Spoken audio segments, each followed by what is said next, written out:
The town of Balagta was very quiet. Surrounded by green rice fields and covered in fog, it held its secrets tightly.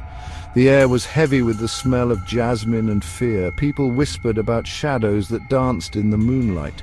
They talked about a spooky song that floated on the wind. Balagta was a town haunted by what happened long ago, a past hidden in darkness. Many years ago, something terrible happened in Balagta. A whole family disappeared, leaving behind only whispers and fear. The whispers spoke of Ang Maninirang Anino, the devouring shadow.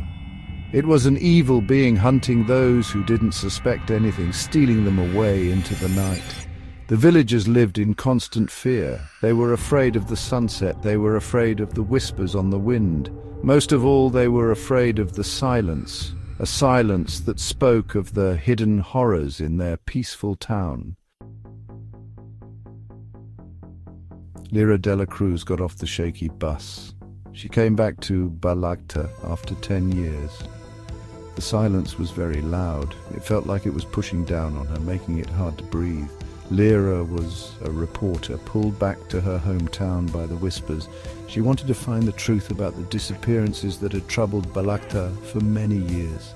Her grandmother's stories came back to her, stories of rituals and offerings, stories of shadows that danced with the living.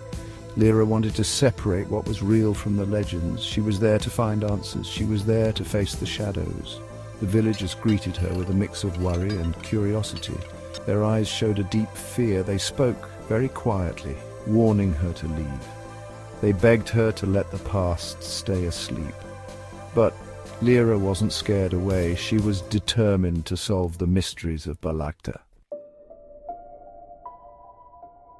That night, Lyra lay awake in the house where she grew up.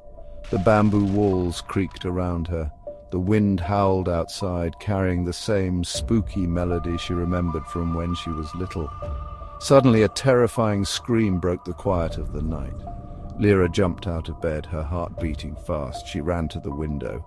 A shiver went down her back. She saw a figure, tall and skinny, outlined against the moonlit sky. Its eyes glowed a scary red. It moved in a strange way, vanishing into the shadows as fast as it had appeared. Lyra was scared, but still determined. She knew, without a doubt, that she had just seen the Maninirang Anino. The whispers were true. The next morning, Lyra started her investigation. She began with the oldest person in Balagta, a weak woman named Ailing Celia. Ailing Celia's eyes showed a lifetime of fear and sadness. She talked about the night the first family disappeared. She described a ritual gathering in the middle of the forest. She spoke of chanting and shadows. By talking to people and doing research, Lyra put together the pieces of Balagta's dark history. She learned that the villagers had once worshipped an old god, a god that demanded sacrifice. They called it Bathala Sadilim, the god of darkness. The ritual, she found out, was a desperate attempt to please the god, to stop it from hurting the town. But something went wrong. The ritual had failed, unleashing a darkness that destroyed everything.